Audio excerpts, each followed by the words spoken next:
अभी मुकेश जी ने मुझे 51,000 रुपया दी थी और बता दिया कि बाबा साहब इधर 1953 में आए थे, तब उनके पिताजी की तनख्वाह 62 रुपये थी, 63 रुपीस थी। तब उन्होंने बाबा साहब को अपनी पूरी तनख्वाह दी,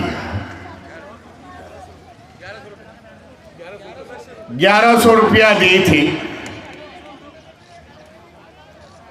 इतिहास दोहराया गया, इतिहास का रिपीटेशन हो गया। मैं धन्यवाद देता हूं मुकेश जी को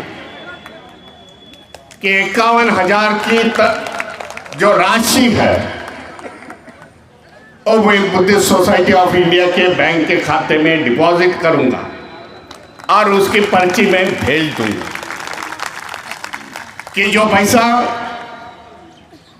आने वाले समय में हमारे धम्म कार्यक्रम को लगे। मैं उनको धन्यवाद देता हूं। काफी समय हो चुका है, मुझे मालूम है। मैं भंते जी को रिपीटेडली बता रहा था कि 1 बजे जब कार्यक्रम शुरुआत हो गई तब मैं बात रखता हूँ, आखिरी में भी रखूंगा, लेकिन ऐसा हुआ नहीं। 5 मिनट के बाद आपके सामने रखता हूँ। माँ करुणी तथागत भगवान गौतम बुद्ध, विश्व रत्न बोधिसत्व संविधानकार डॉक्टर बाबा साहेब अम्बेडकर, संतों के संत शिरोमणि संत रविदास जी, पेरियार जी, सभी बहुजन के महापुरुषों को विनम्र अभिवादन करते हुए मंच पर उपस्थित पूज्य भंते जी को वंदन करता हूं। इस धम्मपीठ पर बैठे हुए सभी मान्यवर, समय की कमी है, नाम नहीं लेता हूं।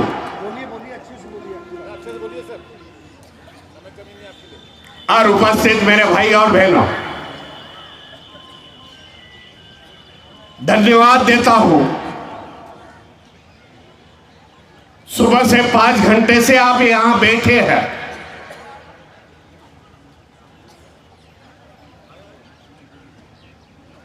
इससे लगता है और असल में है बाबा साहब के विचार पर, धम्म के विचार पर चलने वाले आप लोग हैं। जिसमें कमियां थी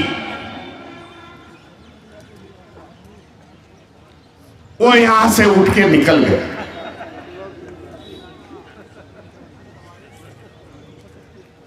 हमारी मूवमेंट ऐसे ही लोगों पे चलेगी जो श्रद्धावान हो, दान पारमिता जानते हैं और समाज में कुछ इतिहास घड़ाना चाहते। ज्यादा लोगों की हमें जरूरत नहीं,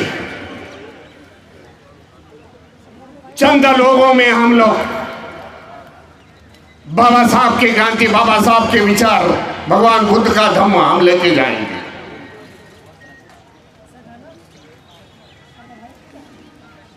आज भंते सुमित रत्न जी ने जो विशाल अधिवेशन इस मेरठ में लिया,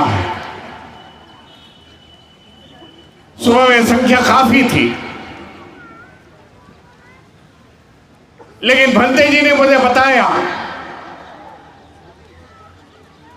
कि 70 साल पहले बाबा साहब यही भूमि पे आए थे, यही मैदान में आए थे।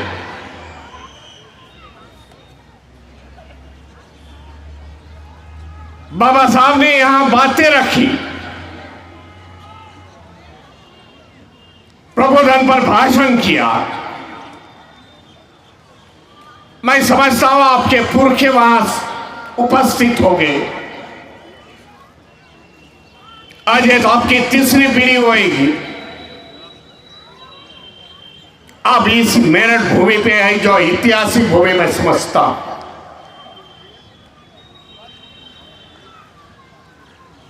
जहां जहां बाबा साहब गए हैं, जहां जहां बाबा साहब ने ऐसी मीटिंगें ली है, समाज को प्रबोधन किया है अपने भाषण से,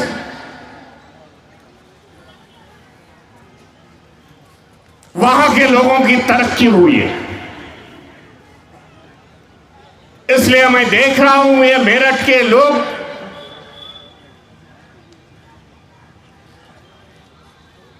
आर्थिक रूप से सक्षम है, पढ़ाई में आगे है। मुझे बताया गया बंगले है, कारें है, ये बाबा साहब इधर आ गए इसके वजह से मैं समझता हूं। उत्तर प्रदेश का देखा जाए तो यूपी, आगरा की भूमि जहां बाबा साहब 1955 में आए थे, आज आगरा की भूमि में जो अम्बेडकरवादी है, बौद्ध है, बाबा साहब को मानने वाले हैं, अच्छी तरीके से तरक्की हुई है। हम भारतीय बौद्ध महासभा वाले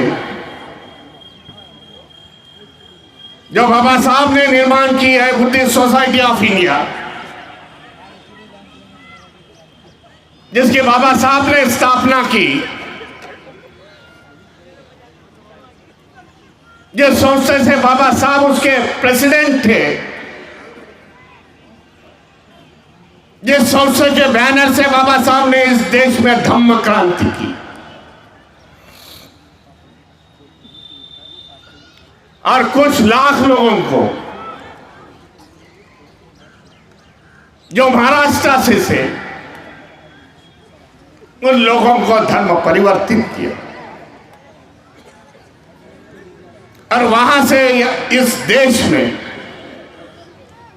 इस भारत में बुद्ध धर्म का रिवाइवल हो गया, बुद्ध धर्म पुनर्जीवित हो गया। ये बाबा साहब की आखिरी क्रांति थी, और हम बुद्धिस्ट सोसाइटी ऑफ इंडिया वाले आप सभी जानते उस धम्म क्रांति से जुड़े हुए हैं। बाबा साहब ने अपने जीवन में अनेक क्रांतियां की है, जिसकी शुरुआत बाबा साहब ने 1927 से माड़ के 14 तल से कही, तालाब जिसको आप बोलते हैं, जो सामाजिक क्रांति है बाबा साहब की। एक संदेश दिया बाबा साहब ने उस समय कि हमें अधिकार है, हमें मानव अधिकार है, जो अधिकार उच्च वर्णीयों को है वही अधिकार हमारे को भी है। इसके लिए बाबा साहब की वो पहली क्रांति इंपॉर्टेंट है, मैं समझता हूं, महत्वपूर्ण है। जिस तालाब से पानी लिया,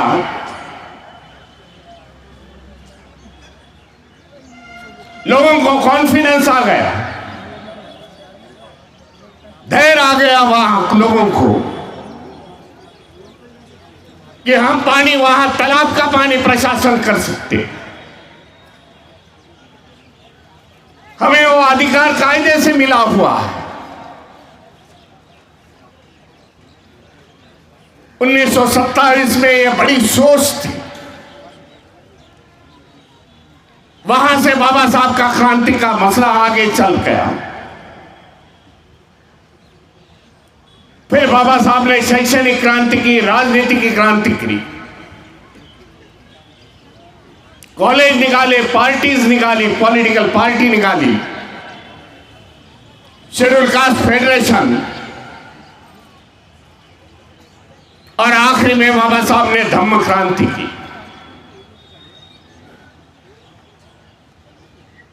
आज हमने बाबा साहब की क्रांति महाराष्ट्र में सीमित नहीं रखी। मैं आपको बताना चाहता हूं, आज 22 राज्यों में बुद्धिस्ट सोसाइटी ऑफ इंडिया कार्यरत है।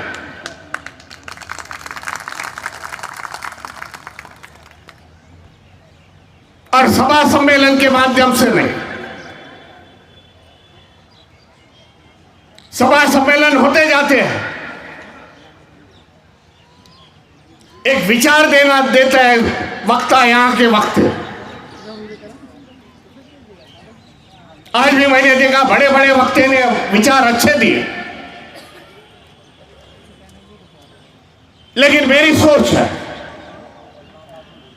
भाई इसका इंपैक्ट कितने दिन रहेगा, इसका प्रभाव एक सप्ताह एक महीना भर रह सकता है, लेकिन धम्म का प्रचार करना होगा इस देश में, तो बौद्ध धम्म का प्रशिक्षण देना बहुत जरूरी मैं समझता हूं।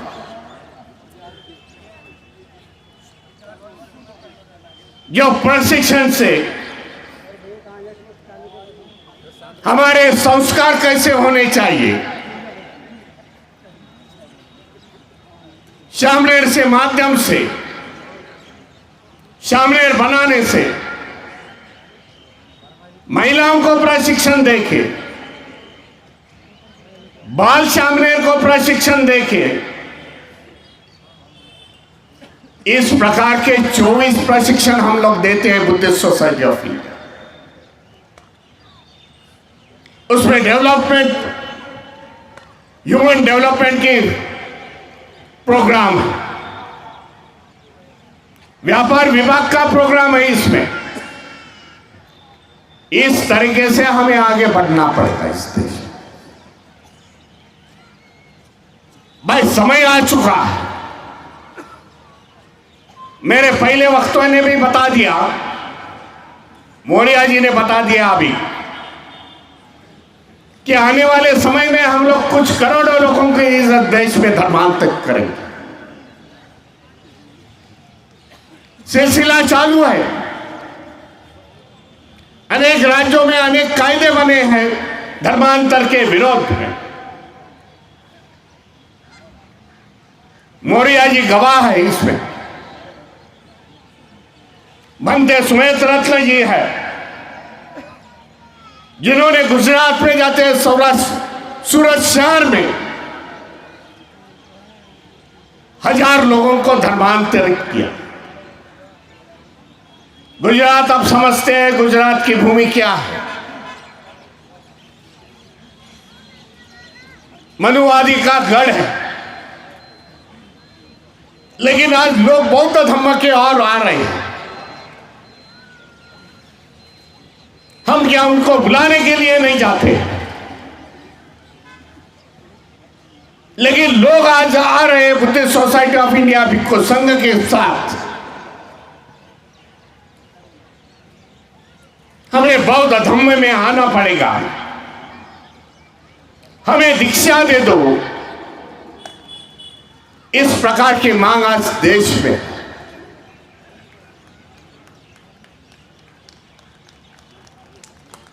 आरएसएस के चीफ ने, मैंने अभी बता दिया वक्ता ने, जो बंबई में प्रोग्राम हुआ था पहले 15 दिन पहले, 19 तारीख को आरएसएस के चीफ वहां आए थे। प्रोग्राम अपने ही भाइयों ने आयोजित किया था।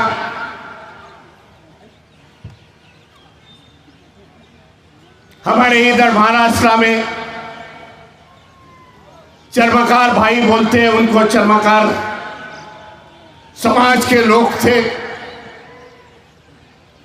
उस समय बाबा साहब के धम्म क्रांति में आए नहीं, उन लोगों ने वो कार्यक्रम के आयोजन की।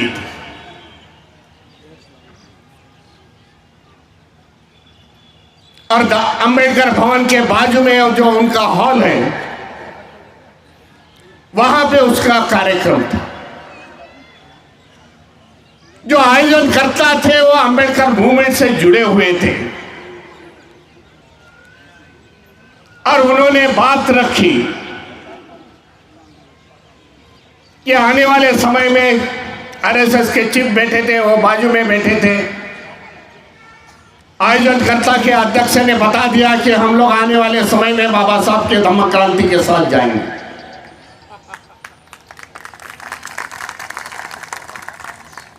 मयूर देवलेकर नाम का वो आदमी है जो अंबेडकर भवन में मेरे इधर आता, बोले पहले ही मैंने बात रख दी भीमराव जी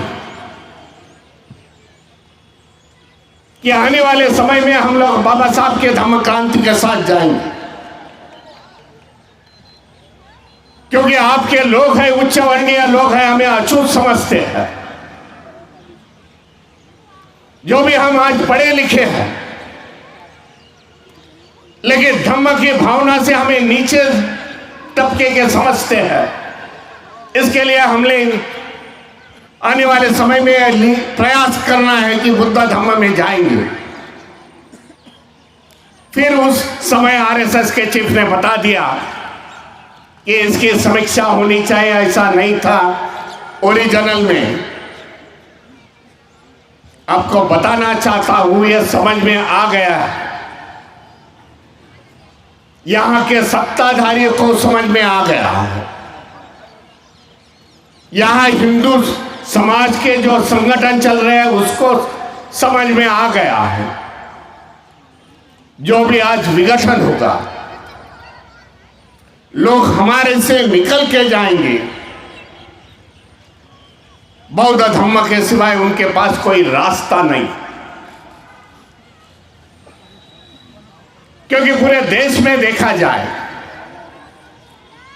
मैं पिछले हफ्ता मैसूर में था, बेंगलोर मैसूर, आने वाले संडे में मंडिया में है, बेंगलोर में के मंडिया में डिस्ट्रिक्ट में है। भगवान गौतम बुद्ध की 40 फीट की मूर्ति वहां लगाने जा रहा है।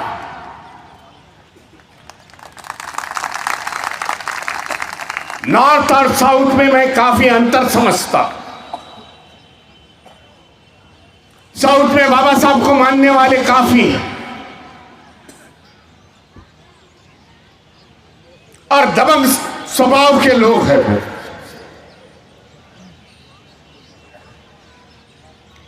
पूरा साउथ में देखा जाए तो बाबा साहब के तस्वीरें, बाबा साहब के स्टैचूज,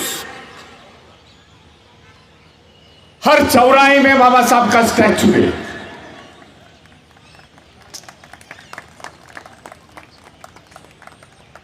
आपको बताना चाहता हूं, समय लगेगा, तेलंगाना की राजधानी है हैदराबाद, और हैदराबाद में जो नई बिल्डिंग अभी 17 फरवरी में जिसका उद्घाटन हो गया, जो सेक्रेटरीट बिल्डिंग है, आप मंत्रालय बोलते होंगे उसको, उन्होंने नाम रखा है सेक्रेटरीट। बहुत बड़ी बिल्डिंग है, सचिवालय भी बोल सकते हैं उसको। उसका नाम उन लोग ने रखा doctor BR Ambedkar secretariat house.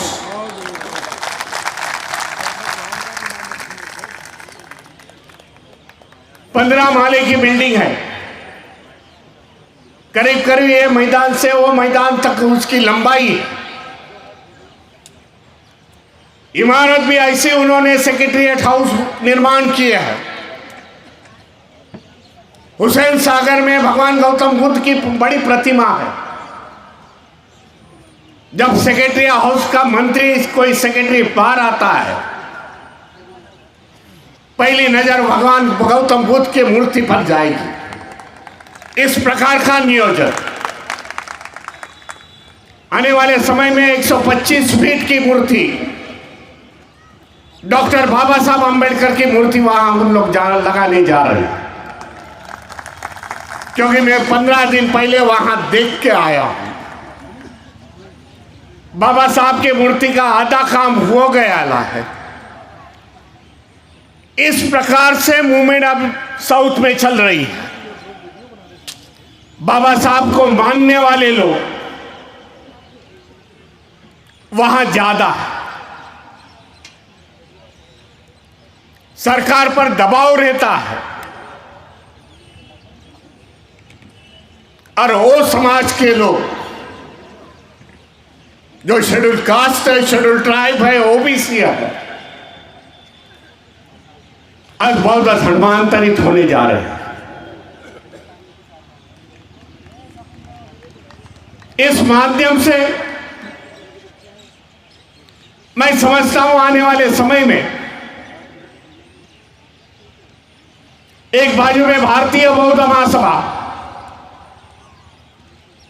और दूसरे बाजू में भिक्खु संघ जो आते हैं,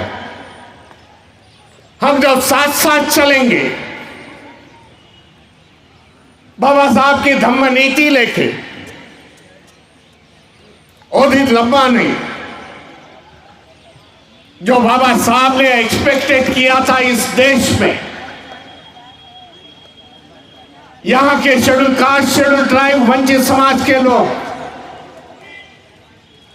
प्रबुद्ध समाज में निर्मित हो गए, और दिन मैं समझता हूं लंबा नहीं।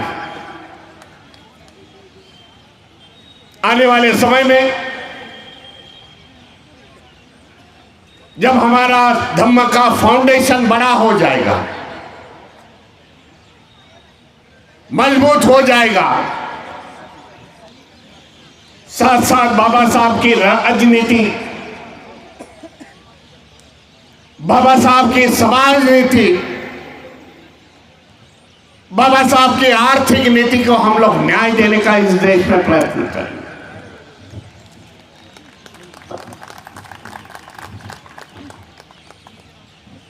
कुछ वक्तों ने बता दिया, सुप्रीम कोर्ट के एडवोकेट, हम लोग जिस फेज से आज जा रहे हैं, जिस पीरियड से हम लोग निकल रहे हैं, हमारे लिए धोखादायक है। मैं समझता हूं 2014 से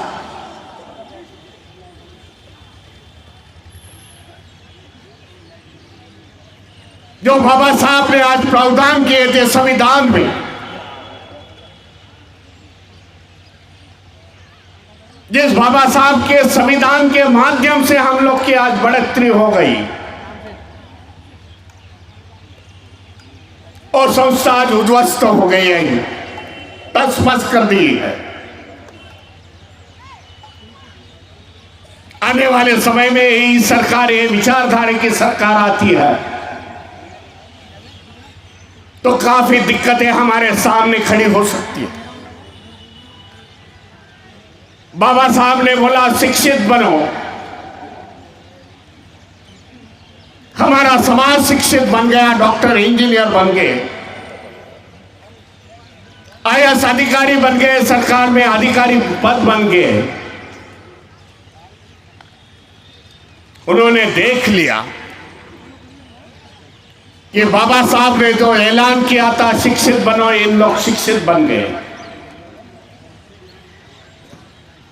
संविधान के माध्यम से आरक्षण की परतूक कर दी है, आरक्षण के माध्यम से इन्हें नौकरियां मिल गई, सरकारी नौकरियां मिल गई, आर्थिक स्तर इनका ऊपर आ गया,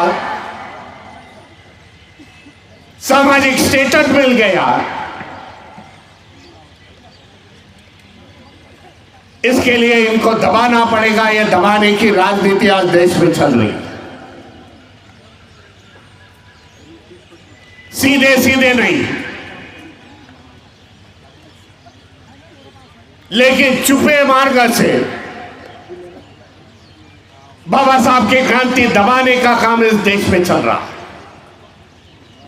बाबा साहब की क्रांति दबाने का मीन्स तुम्हारे को दबाने का काम चल रहा है। जो सरकारी कंपनियां थी वो आज बेच दी। आने वाले समय में पूछेंगे सरकारी या नौकरी है, नहीं तो रिजर्वेशन का ही था।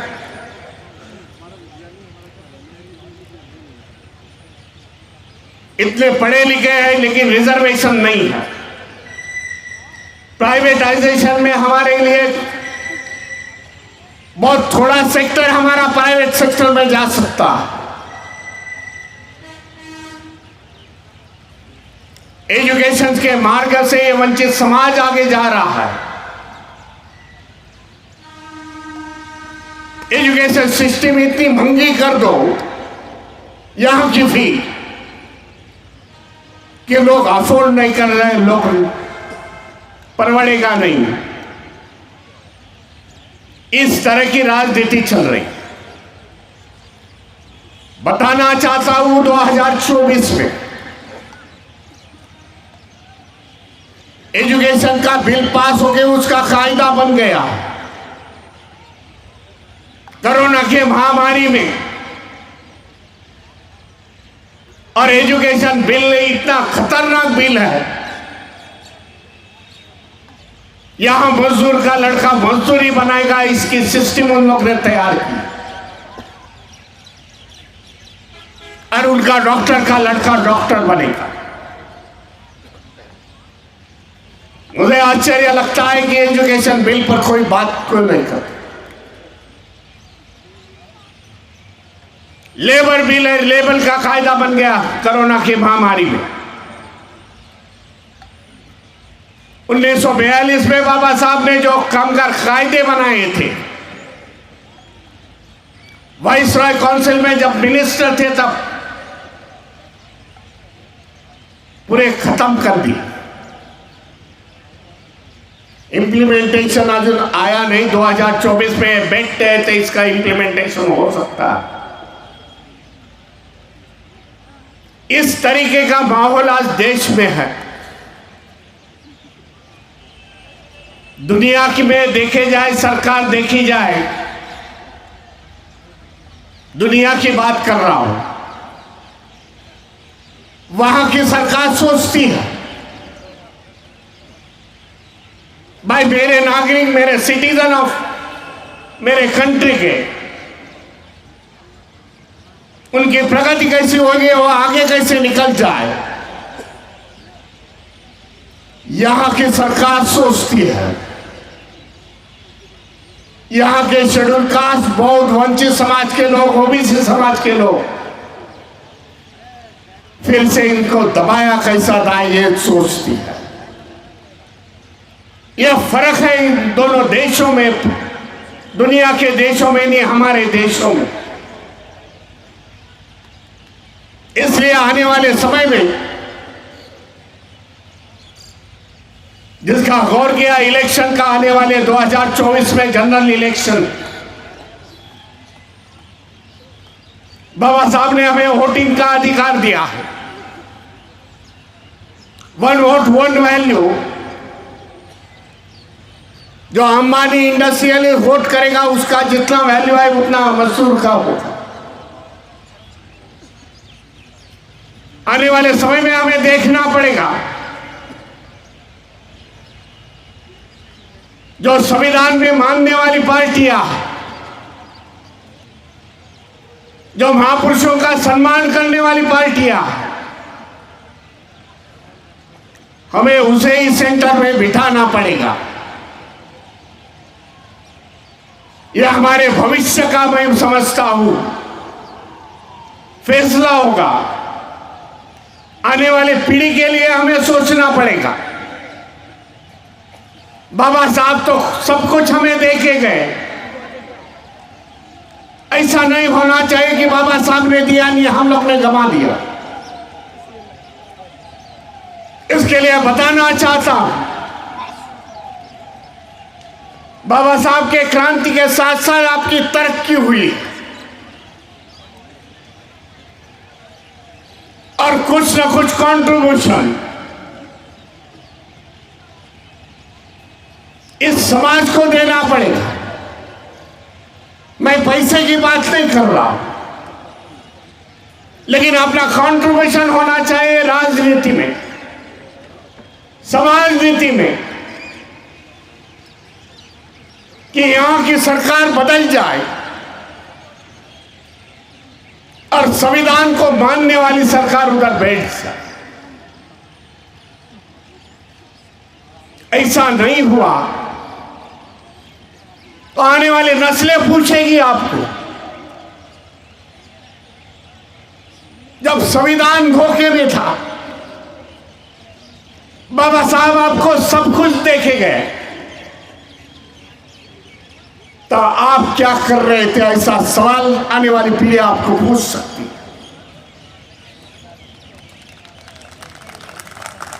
इसके लिए तैयार हो जाओ